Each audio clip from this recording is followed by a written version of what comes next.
Periodicamente, a humanidade é surpreendida com acontecimentos que causam a morte de muitas pessoas. Algumas decorrem de eventos da natureza, como tsunamis, terremotos ou desabamento de terra. Outras já decorrem da ação do homem, como um acidente de avião. Recentemente, nós tivemos em São Paulo um acidente muito grave, onde o avião da TAM se chocou com um prédio.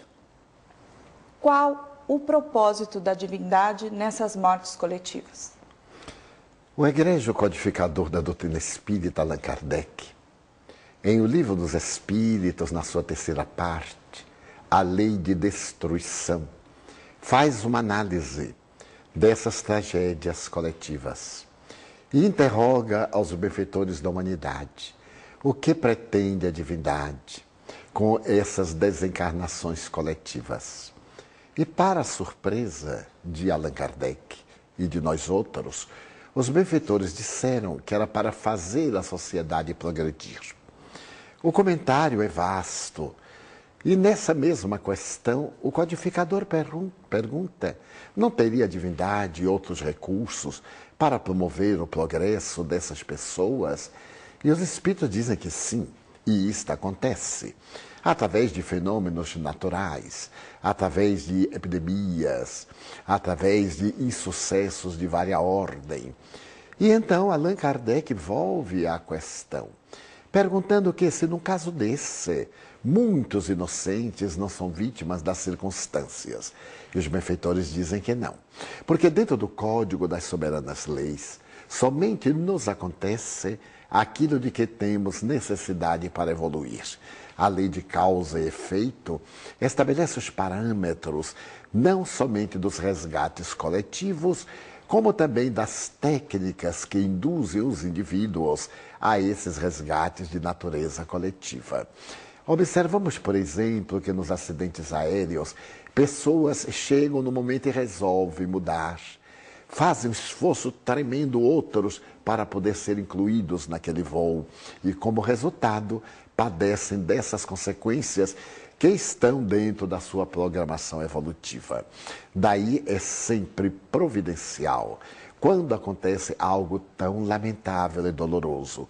Doloroso para nós, para aqueles familiares que ficam embrulhados nos mantos sombrios da saudade e talvez também para alguns desencarnados, porque surpreendidos de maneira inesperada, experimentam um grande choque, o despertar no além. Mas tudo isso está dentro dos códigos da soberana justiça.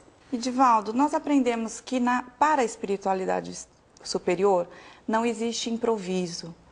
E como é o atendimento, como é o preparativo dessa espiritualidade superior no caso desses eventos anteriormente e também depois que ocorre, tanto para os desencarnados como para os que ficam, os parentes? Poderia parecer que os benfeitores programem a desencarnação coletiva.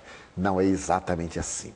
Quando as circunstâncias mesológicas favorecem o acidente, os benfeitores têm conhecimento anterior. Vamos imaginar uma falha em qualquer um dos equipamentos, a possibilidade da falha humana, as circunstâncias climatéricas, as circunstâncias geológicas, como terremotos, maremotos, erupções vulcânicas, tsunamis.